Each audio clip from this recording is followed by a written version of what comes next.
Hello students, आपका मेरे channel crazy maths academy में एक बार फिर से स्वागत है। और आज हम अध्ययन करेंगे चतुर्भुज के प्रकार का, यानी कि चतुर्भुज कितने प्रकार के होते हैं। तो इस वीडियो में मैं चतुर्भुज के प्रकार और उसकी जो भी प्रॉपर्टी होती हैं वो सभी मैं एक साथ समझाऊंगा। ज़रा गौर से देखिएगा। तो सबसे पहले ये बात करते हैं, चतुर्भुज होते कितने प्रकार के हैं, कौन कौन से चतुर्भुज होते हैं।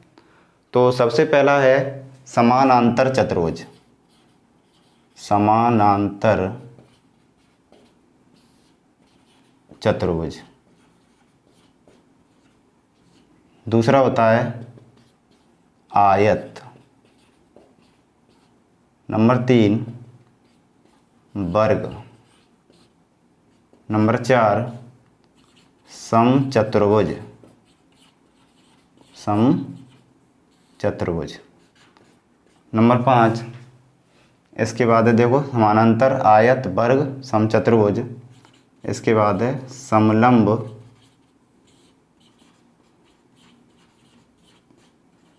चतुर्भुज।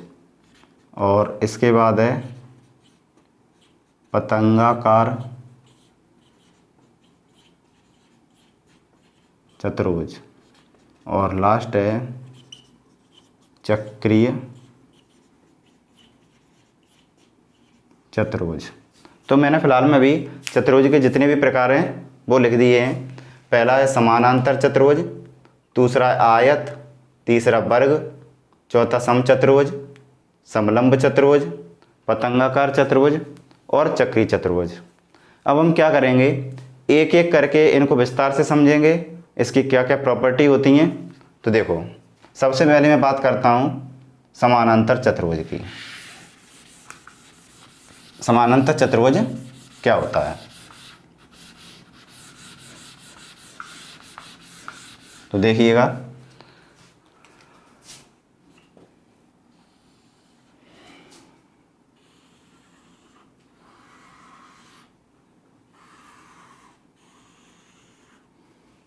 समानांतर चतुर्भुज कुछ इस प्रकार का दिखाई देता है।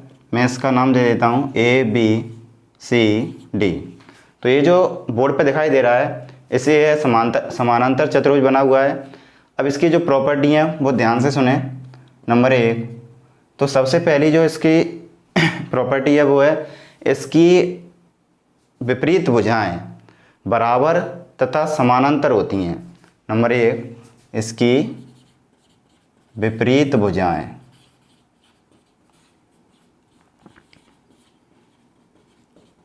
बराबर तथा समानांतर होती हैं। ध्यान देना, इसकी जो विपरीत भुजाएं, यानी कि AB के विपरीत कौन सी है, CD, और AD के विपरीत कौन सी है, BC। तो पहली तो शर्त यह है, इसकी जो विपरीत भुजाएं ये बराबर होंगी, यानी कि AB बराबर होगी CD के और AD बराबर होगी BC के। और साथ ही साथ ये जो विपरीत भुजाएं बराबर तो होंगी और समांतर भी होंगी। तो AB समांतर होगी CD के और AD समांतर होगी BC के। तो जो समानांतर चतुर्भुज की जो विशेष खासियत है वो सबसे पहले ये है। अब इसकी जो और प्रॉपर्टी होती हैं वो भी सुनिएगा। दूसरी है इसके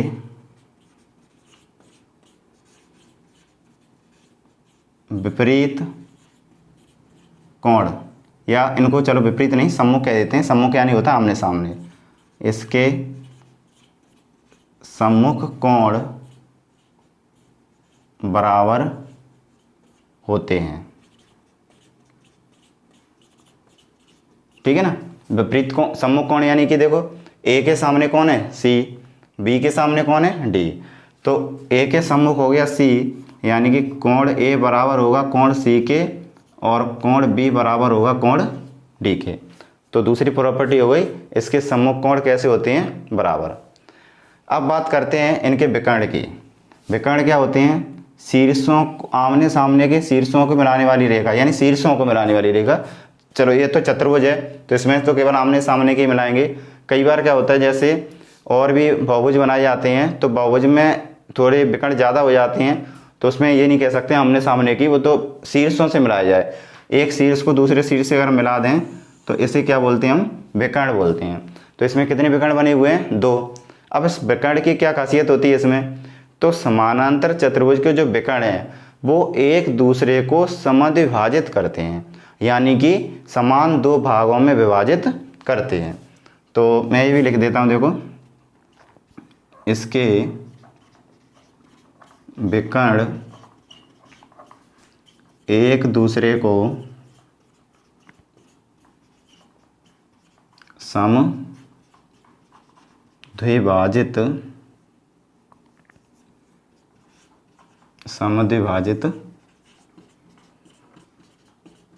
करते हैं। तो ध्यान देना, इसके जो विकर्ण हैं वो एक दूसरे को समद्विभाजित यानी कि समान 2 भागों में बांटते हैं। यानी कि बीडी किसको बांटेगा, AC को समान 2 भागों में, AC किसको समान 2 भागों में बांटेगा, BD को। यानी कि हम ये कह सकते हैं AO इक्वल होगा OC के और BO इक्वल होगा OD के। तो ये तो 3 प्रॉपर्टी होगी समानांतर चतुर्भुज की, और शायद इसके अलावा समानांतर चतुर्भुज की कोई भी प्रॉपर्टी ऐसी कुछ खास है नहीं। तो इन चीज़ों को ज़रा ध्यान रखना, इनकी विपरीत भुजाएं बराबर और समानांतर होती हैं, इसके सम्मुख कोण बराबर होते हैं, और इसके जो विकर्ण हैं वो एक दूसरे को समद्विभाजित करते हैं, यानी कि बराबर बराबर हिस्सों में बांटते हैं। अब बात करते हैं आयत की। तो आयत क्या होता है, आयत भी एक चतुर्भुज है। अब इसकी क्या क्या प्रॉपर्टी हैं वो सुनिएगा। इसकी भी आमने सामने की भुजाएं बराबर और समांतर होती हैं।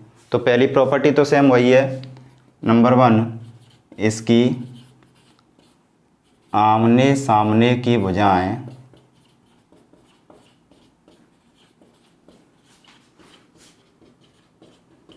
बराबर तथा समानांतर होती हैं। ठीक है, पहली कंडीशन तो सेम वही है समानांतर चतुर्भुज वाली। सेकंड वाली जो इसकी कोण की जो प्रॉपर्टी थी वो क्या है, उसके विपरीत कोण बराबर थे।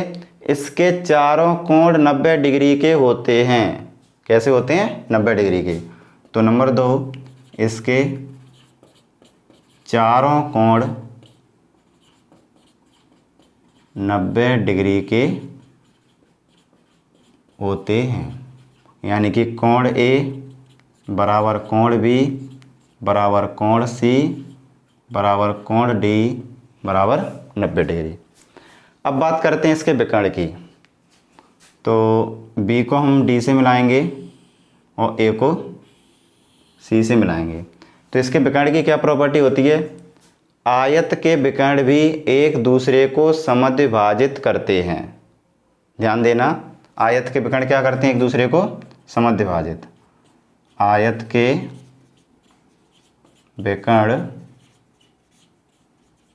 एक दूसरे को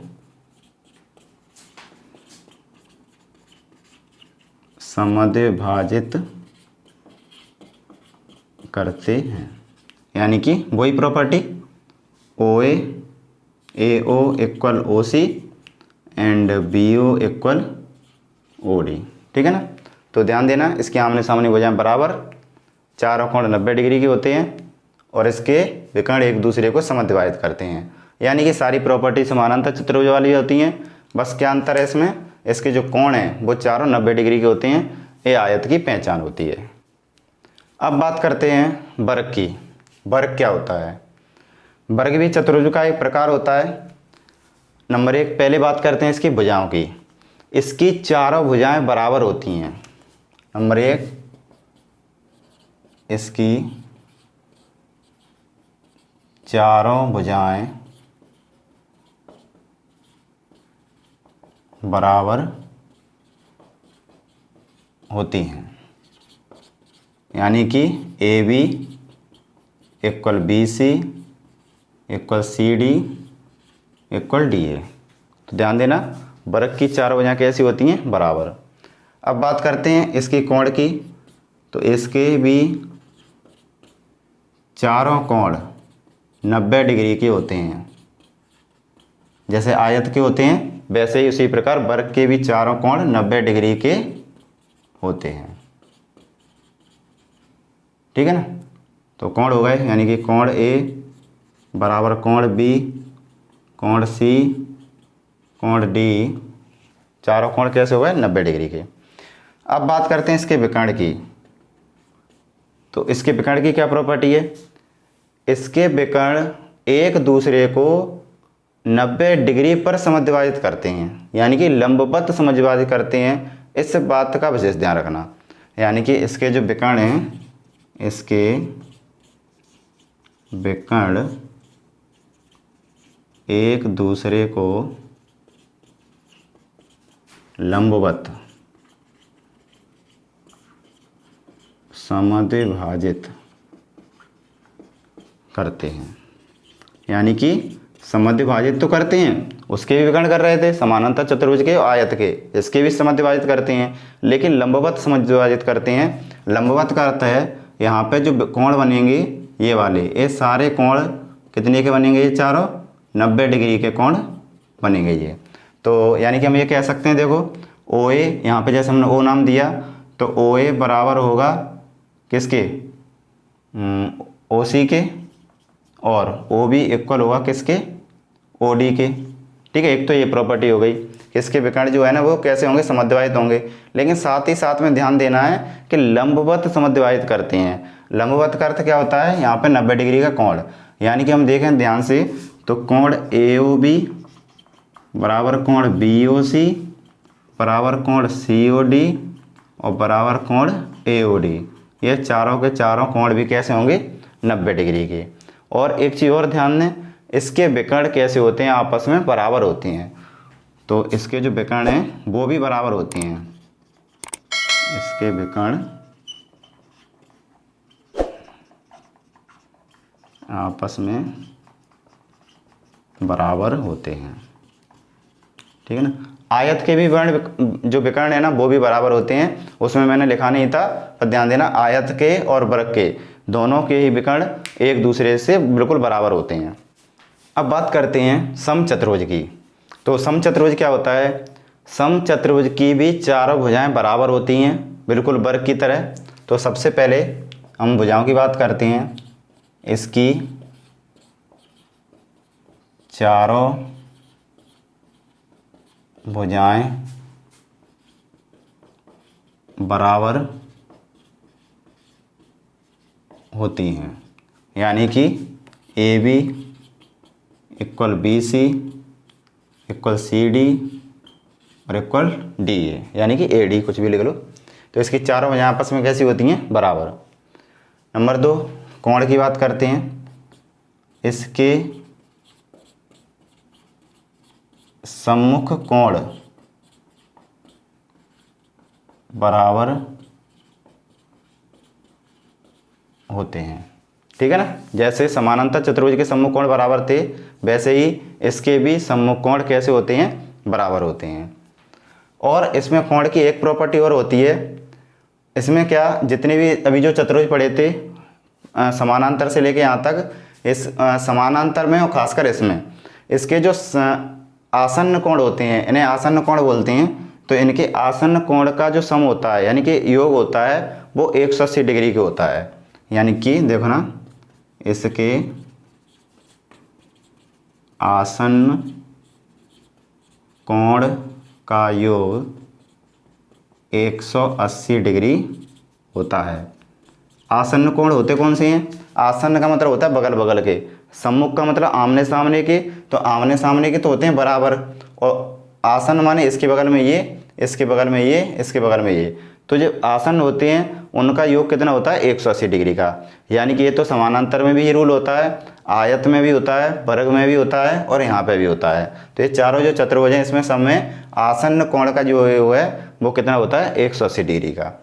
कोण के बाद बात करते हैं अब विकर्ण की। इसके विकर्ण भी एक दूसरे को लंबवत समद्विभाजित करते हैं। इसके विकर्ण एक दूसरे को लंबवत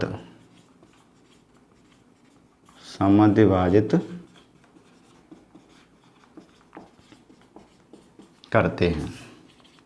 यानी कि देखो वही सिस्टम है, ओ इक्वल ए ओ इक्वल है किसके, ओ सी के, और बी ओ इक्वल है ओ डी के, और चारों कोण कितने के होंगे, 90 डिग्री के, ए ओ बी, बी ओ सी, सी ओ डी और डी ओ ए, चारों के चारों कोण कैसे होते हैं इसके, 90 डिग्री के।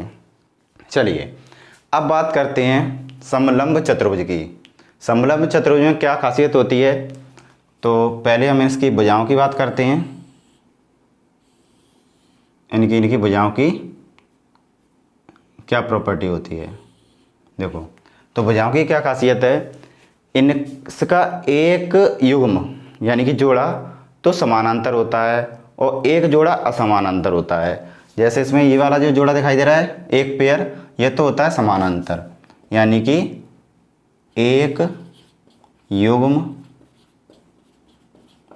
समानांतर होता है किसका, भुजाओं का, और दूसरा युग्म असमानांतर होता है, दूसरा युग्म असमानांतर होता है। ध्यान रखना विशेष तौर पे, एक जोड़ा तो इसका कैसा होगा, समानांतर होगा, और दूसरा जोड़ा कैसा होगा, असमानांतर, यानी कि ये वाला जोड़ा है आगे चल के मिल जाएगा जबकि ये वाला कहीं नहीं मिलेगा। तो ये तो इसकी भुजाओं की खासियत हो गई। अब बात करते हैं कोण की। तो कोण में क्या शर्त होती है, तो इसके जो कोण होते हैं वो हम बराबर तो नहीं कह सकते, लेकिन इनके समांतर होने की वजह से हम ये कह सकते हैं इनका जो आसन्न जो कोण होते हैं, आसन्न कोण का योग 180 डिग्री होता है। इसके आसन्न कोण का योग 180 डिग्री होता है, ठीक है ना। ये वाली कंडीशन कब है, अब ये वाली जो भुजाएं हैं इनकी ये भी खासियत नहीं है कि बराबर ही हों, ठीक है, बराबर होगी उसकी दूसरी शर्त रहती है, लेकिन अभी हम ये नहीं कह रहे हैं कि इसकी ये वाली भुजाएं बराबर हैं, बस हमें ये पता है कि इनके जो आसन्न कोण हैं वो कैसे होते हैं, उनका योग 180 डिग्री का होता है। तो ये बात तो हो गई किसकी, इनके कोण की, ठीक है। आमने सामने के कोण का इनका कोई ऐसा रिलेशन नहीं है। तो इसके बाद बात आती है विकर्ण की। तो विकर्ण की भी स्पेशल इसमें कोई क्वालिटी नहीं है, क्योंकि अगर जैसे ये वाली भुजा थोड़ी अगर बड़ी हो जाए और ये वाली भुजा छोटी हो जाए तो विकर्ण एक दूसरे को समद्विभाजित करें, ऐसा इसमें कोई भी रूल नहीं है। तो हाँ, इसके बाद अगर कहीं ये वाली जो असमानांतर भुजाएं अगर ये बराबर हो गई, यानी कि हम ये कह सकते हैं इसकी जो असमानांतर भुजाएं ये वाली अगर ये दोनों कैसी हैं, बराबर हैं, तो ऐसी कंडीशन में ये वाले कोण बराबर हो जाएंगे। ये भी नहीं कह सकते आसन, आसन तो ये भी हैं, पर ध्यान देना जैसे सम्मुख भुजाएं बराबर होंगी, जैसे किसी कंडीशन में अगर हम ऐसे बना दें कि जो ए डी है ना, ये वाला फिगर बना भी कुछ ऐसा ही है कि ए डी इक्वल है बी सी के, लेकिन ऐसा नहीं होता कि समानांतर चतुर्भुज वो समलंब चतुर्भुज में ये वाली भुजाएं बराबर ही हों, ऐसा भी कुछ नहीं है। ये वाली भुजाएं छोटी बड़ी हो सकती हैं, लेकिन अगर ये बराबर हो गई, जैसे ए डी बराबर हो गई किसके, बी सी के, तो इसके जो सामने आमने सामने के जो कोण हैं, तो कोण ए बराबर होगा कोण बी के और कोण सी बराबर हो जाएगा कोण डी के। लेकिन ध्यान रखना ये कब लगेगा, जब ए डी बराबर होगा बी सी के तब, ठीक है ना। तो ये कोण वाली बात हो गई इसकी। समलंब चतुर्भुज में बस इतनी ही प्रॉपर्टी है। अब बात करते हैं पतंगाकार चतुर्भुज की। तो पतंगाकार चतुर्भुज कैसा होता है, देखो इसमें नाम से ही समझ में आ रहा है पतंगाकार, यानी पतंग के आकार का। तो इसकी क्या खासियत होती है, देखो एक तो इसकी जो आसन्न भुजाएं ये वाली, आसन्न तो ये वाली हैं भी हैं, पर ध्यान रखना इसमें तो स्पेशली इसका एक जोड़ा जो वाला ये वाला इक्वल होता है, यानी कि ए बी बराबर होगी किसके, ए डी के, और बी सी बराबर होती है सी डी के, बी सी बराबर होती है सी डी की।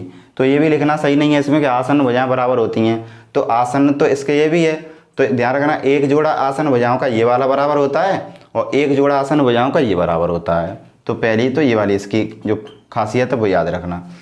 अब बात करते हैं इसके कोण की।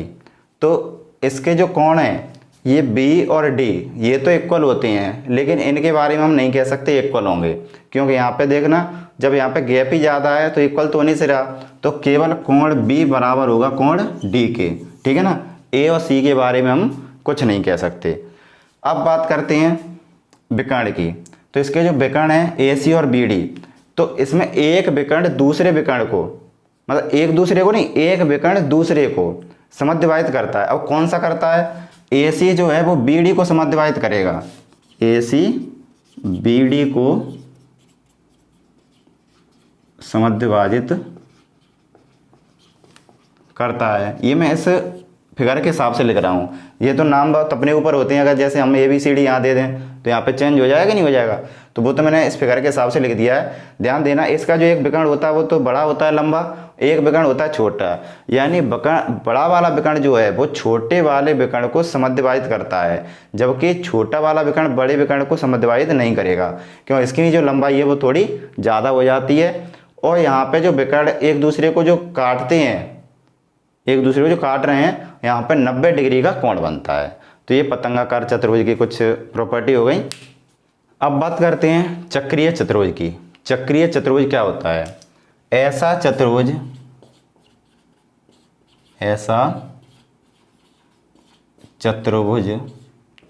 जिसके सम्मुख यानी कि आमने सामने के कोण का योग 180 डिग्री हो।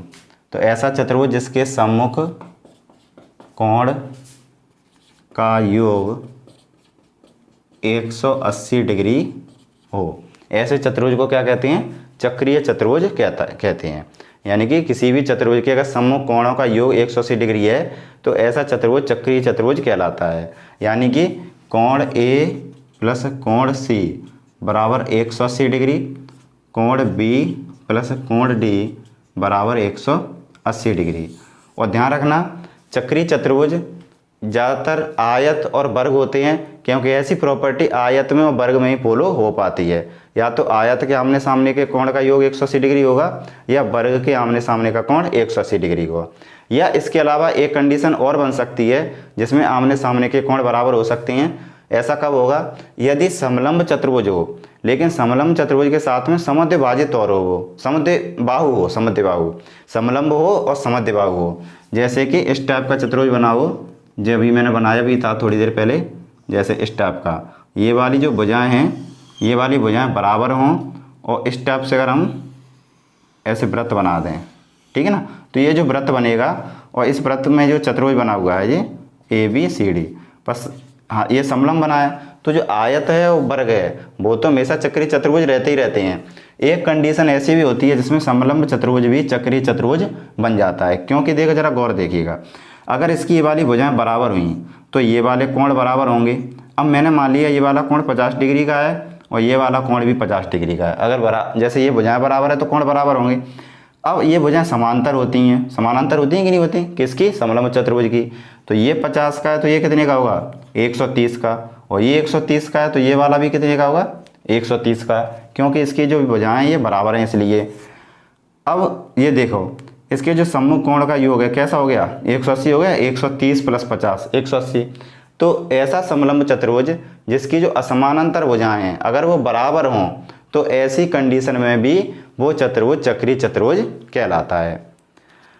तो मैं आशा करता हूँ आज की वीडियो ये सबको बहुत पसंद आई होगी, और वीडियो अगर पसंद आई हो तो ज़रूर लाइक करें, चैनल को सब्सक्राइब करें, साथ में ही बेल आइकन ज़रूर दबाएं, जिससे मेरी सारी वीडियो आपको समय समय पर मिलती रहें।